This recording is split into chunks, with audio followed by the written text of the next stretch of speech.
Do you identify as a bear? I do. I do indeed. Yeah, that I am a bear.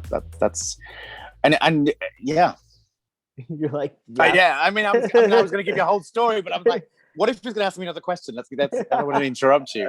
Well, I was gonna ask. You are like the president of the bear world universe. Well, that's generous of you. So you must identify. But like, why? Why do you identify as a bear? Like, what? You know. Uh, that's a good question. I became a bear, and I know that sounds crazy, but I remember my bear awareness or becoming bear aware, as somebody jokingly said. And I was working in the UK, where I lived and where I'm from, in the media, wanting to be on TV and wanting to kind of be a TV presenter and all of that kind of stuff. I worked with a very good friend of mine, my best friend in the world, one of them anyway. Well, he'll tell me off. He's my best friend, of course he is. And he was my TV husband. We never dated, never ever. People thought we were a couple all the time, but that's kind of how we presented. We were a double act TV presenting duo.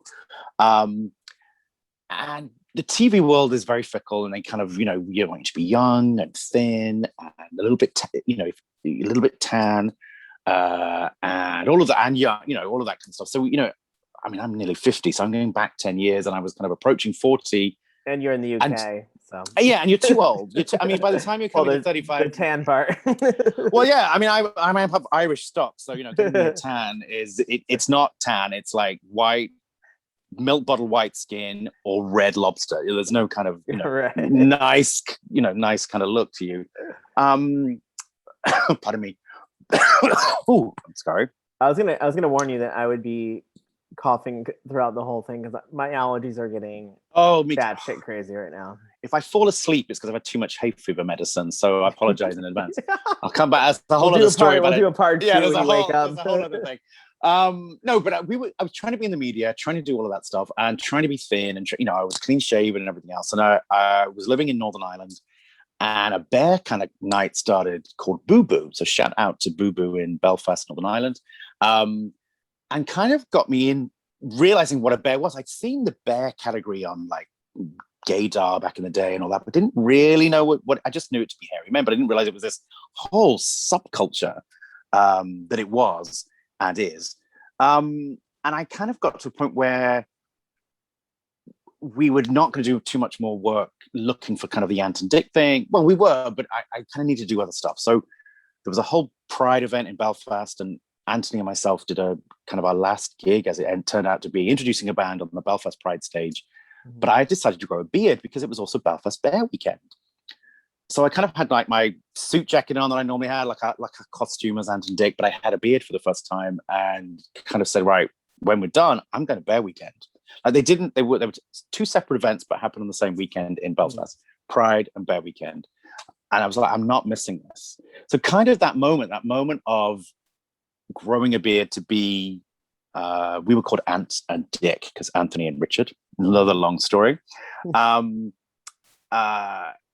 kind of, I stopped trying to be on television, trying to be this thing, and weirdly became a bear and lost weight. So that was the biggest irony, was that I kind of, once I was happy, I lost a bit of weight, and I'm still chunky, and and that's fine, but I lost a lot of weight because I was happy finally in a kind of identity that made me feel, I guess, pretty, or I guess wondered, whatever all of those adjectives are. I became a better version of myself and felt that I belonged somewhere. I mean, no one had ever been horrible to me, but it's all very internal, isn't it? Totally. So yeah, that's when I became a bear, and in that time, that's kind of when I developed, very quickly, Bear World magazine, and kind of grew with the magazine. So the magazine very much reflects, up until kind of Robin Gray took over the editorship, kind of reflects my very own journey and discovery as a bear. So yeah, I'm definitely a bear. Yes. Check. No, that's such a cool story, and I love the fact that like becoming who you really are, and maybe like getting a weight off of your shoulders of like just allowing yourself to breathe and be like, this is who I am, and then finding a community allowed you to like just feel healthier in general. Yeah, very strange. I was working harder at trying to lose it before, and then didn't bother at all. But it was very natural, and it's really weird to kind of attribute that to a happiness, because that's never. I don't know that I've ever seen that kind of written down. Like, become happy, you'll feel better about yourself, and you might lose weight. I wouldn't it just happened by accident for me. Yeah, that's like what my coaching is all about, where it's like find other angles into wellness. Like instead of just trying to hit Mm, your head against the wall, like losing weight and being, you know, yeah, healthy. It's like, yeah, find ways to love yourself, definitely. and then everything else might become a little easier. Ah, Yeah, beautiful. definitely.